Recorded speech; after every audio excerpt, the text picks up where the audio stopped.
우리 앞뒤 좌우분들과 함께 인사해 보시겠습니다. 참 잘 오셨습니다. 함께 인사하겠습니다. 네, 한 번 더 인사하실 때 큰 은혜 받으시기 바랍니다. 함께 인사하겠습니다. 네, 오늘 이 시간 주님을 예배하는 일신교회 모든 성도님들에게 하나님께서 부어주시는 놀라운 은혜와 큰 축복이 가득 넘쳐나시길 간절히 소망합니다. 네, 사진 한번 띄워주시겠어요? 네, 여러분들 너무나도 잘 아는 사진이시죠? 네, 제가 인터넷에서 퍼왔는데 이게 제대로 거기 있는 그 사진이 맞는지는 잘 모르겠어요. 네, 아무튼 레오나르도 다빈치가 그린 이 모나리자라는 그림을 여러분들 너무나도 잘 아실 겁니다. 이 그림은 전 세계에서 가장 유명한 미술품이자 전 세계에서 가장 가치가 높은 미술품으로 평가받는 작품입니다. 이 그림은 프랑스 정부와 또 루브르 박물관의 소유이므로 경매의 대상은 아니지만 작품의 순 가치로만 따졌을 때 이게 2022년 기준 모나리자의 이 경매 가격 시작가를 전문가들이 매기게 되었는데 얼마 정도가 될 것 같으신가요? 뭘 상상하든 그 이상입니다.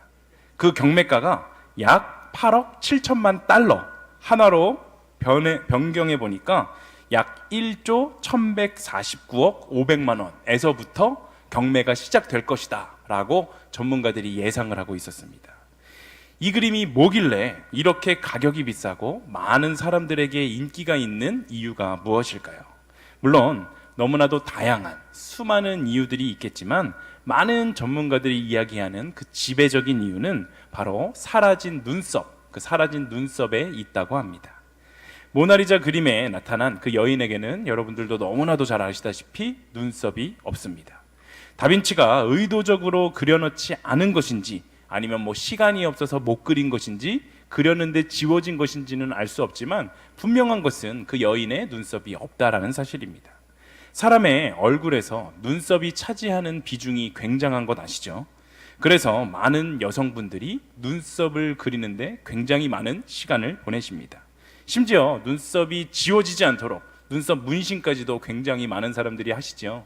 어느 날 봤더니 저희 어머니가 눈썹 문신에 이어 속눈썹도 문신이 있더라고요. 그거 두 개만 해놓으면 아침에 일어나도 쌩얼이어도 전혀 이제 화장 안 한 티가 안 난다라고 하시면서 눈썹 플러스 속눈썹까지 이렇게 반영구 이렇게 하신 것을 보게 되었습니다.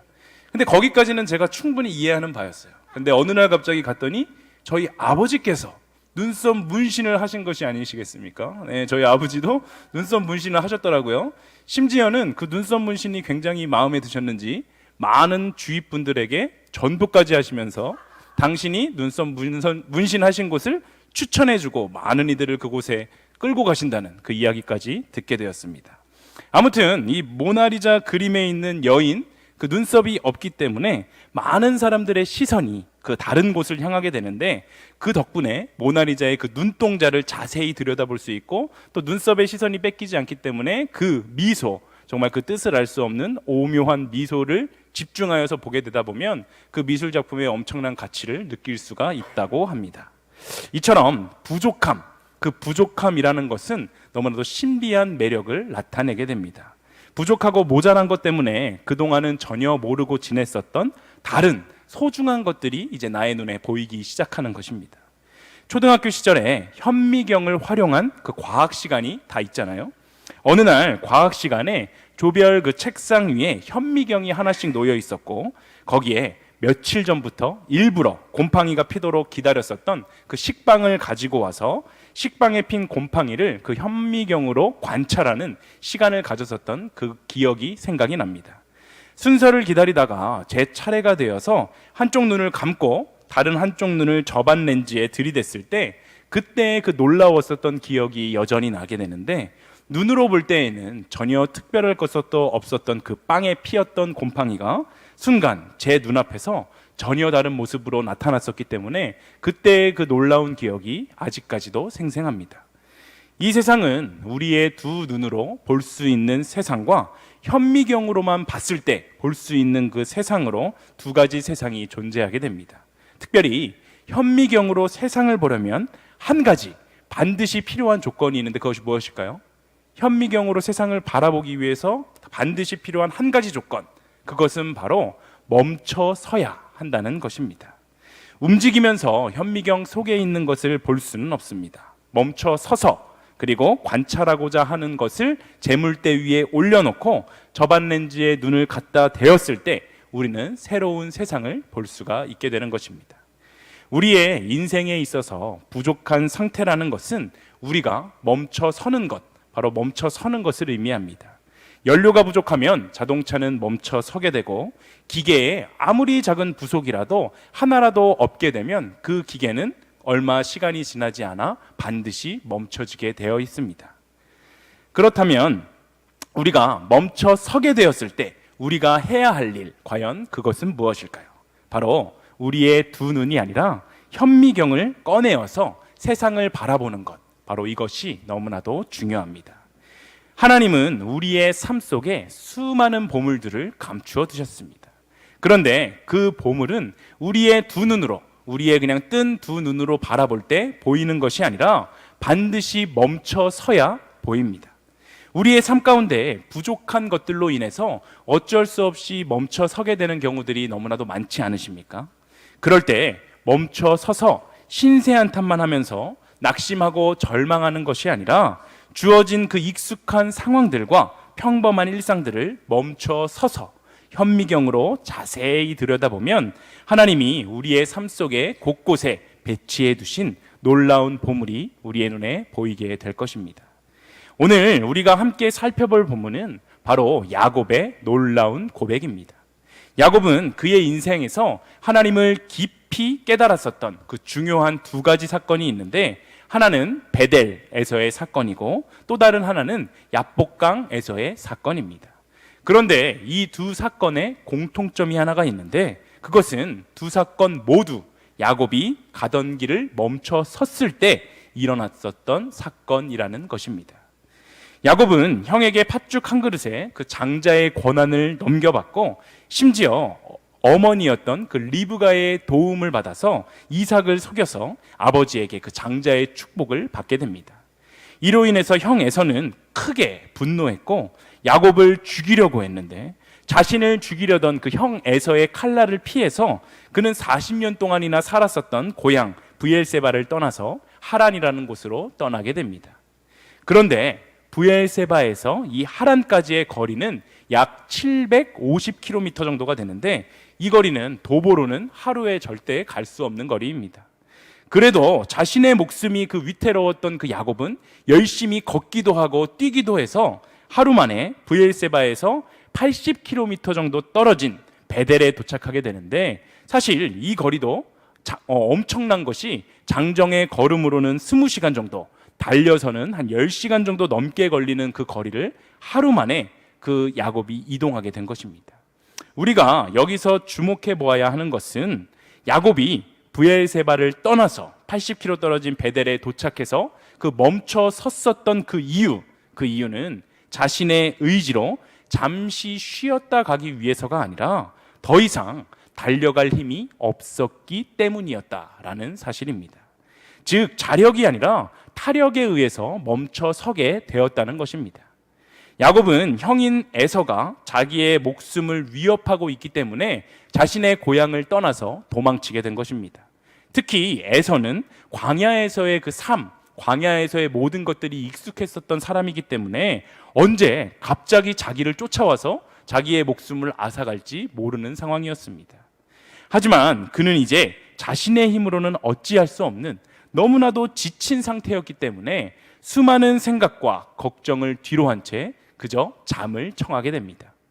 모든 것을 포기해야 했었던 바로 그 순간 야곱은 처음으로 자기 자신을 완전히 내려놓고 하나님께 모든 것을 내어 맡기고 잠을 자게 되는데, 자신의 모든 것을 내려놓고 하나님께 생명까지 맡겼었던 그 최초의 순간이 베델이라는 곳에서 일어나게 된 것입니다. 바로 그때 40년 만에 처음으로 아버지 이삭이나 어머니 리브가를 통해서가 아니라 야곱 자신에게 직접 하나님께서 나타나시게 되는데, 오늘 본문 창세기 28장 15절을 우리가 함께 읽어보겠습니다. 함께 읽습니다.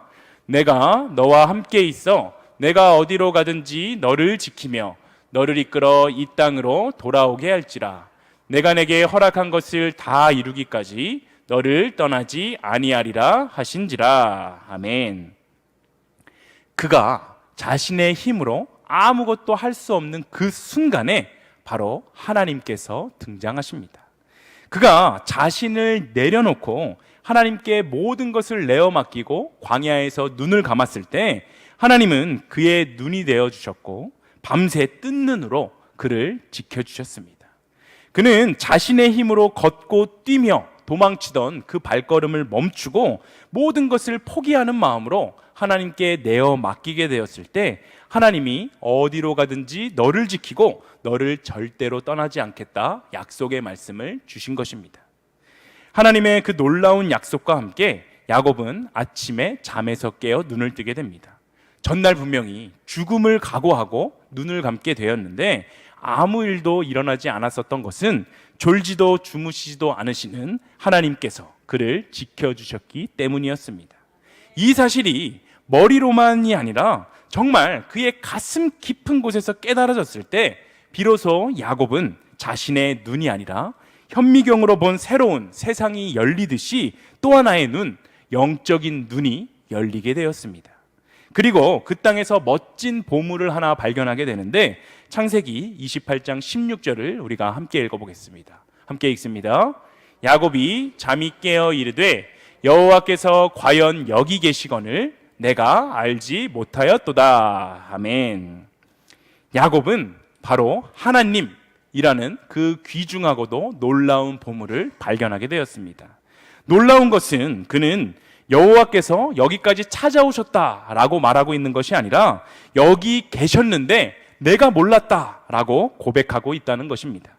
이것을 깨닫고 그는 그 성의 이름이 원래 루스라는 성이었는데 그 성의 이름을 베델, 즉 하나님께서 거하시는 집이다라고 그 이름을 변경하게 됩니다.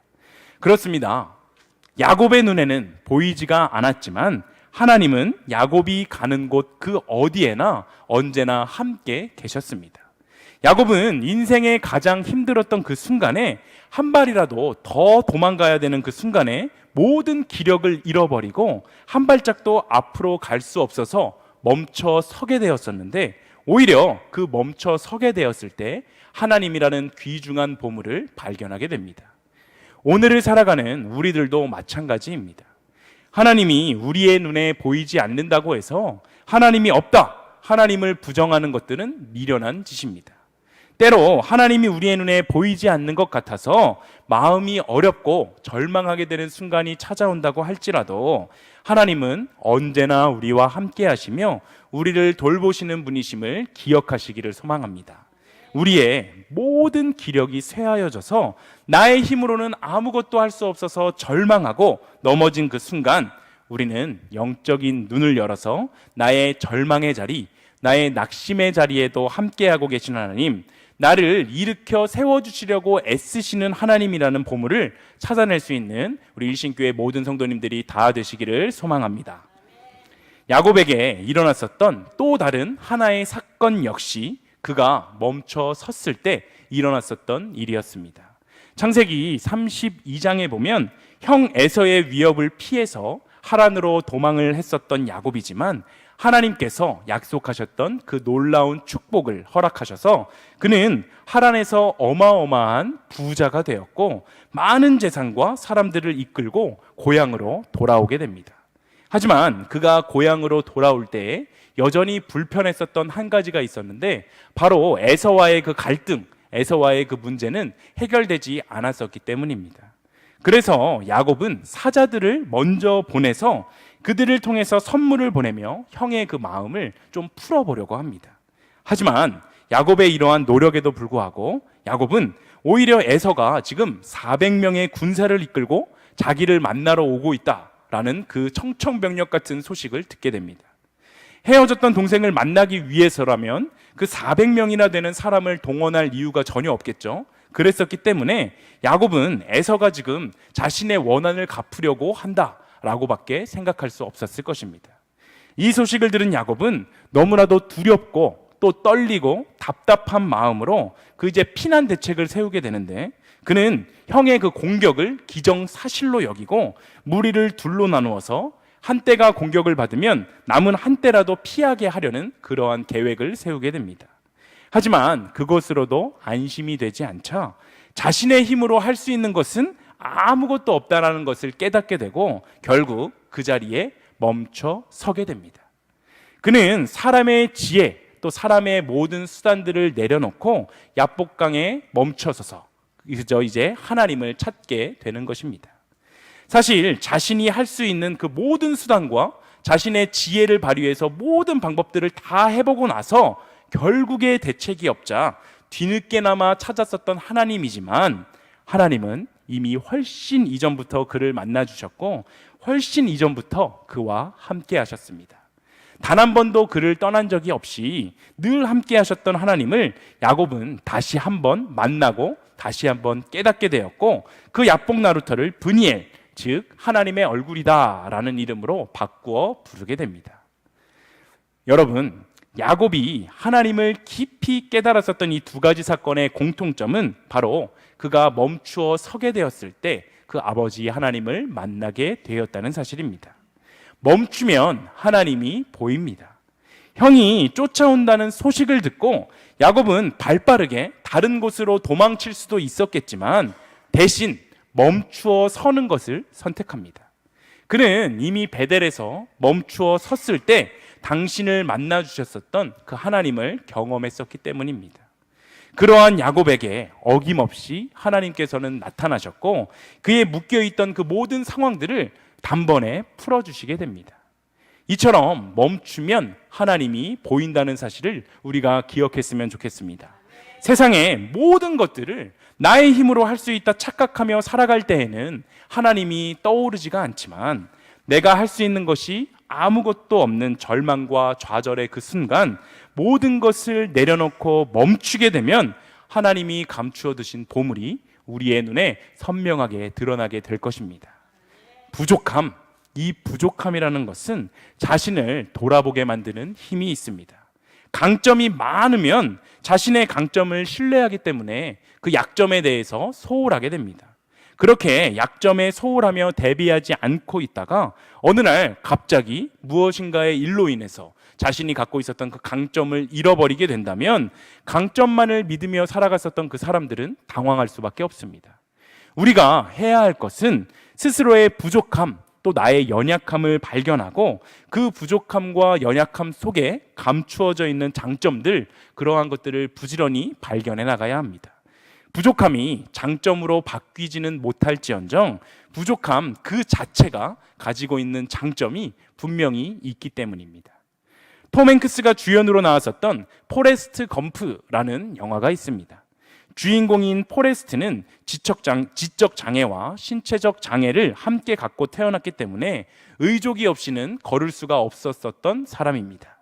그러한 온전치 못한 몸 상태로 그는 학교에 입학을 했었기 때문에 그는 많은 친구들과 함께 어울려서 지낼 수는 없었지만 제니라는 마음씨 착한 여자아이가 그의 좋은 친구가 되어주었고 포레스트는 그 제니의 말이라면 무슨 말이든지 믿고 따랐습니다. 고등학생이 된 어느 날 하굣길에 포레스트는 그 동네의 짓궂은 녀석들이 몰고 나온 트럭에 쫓기게 되는 상황이 발생하게 됐는데 그는 뒤뚱거리면서 열심히 도망쳐봤지만 트럭으로 쫓아왔었던 그들을 피할 수가 없었습니다. 그 순간 저 멀리서 나무 아래에서 책을 읽고 있었던 그 제니가 그 모습을 보고 이렇게 외치는데 그것은 포레스트 달려! 그냥 무조건 달려! 라는 소리였습니다.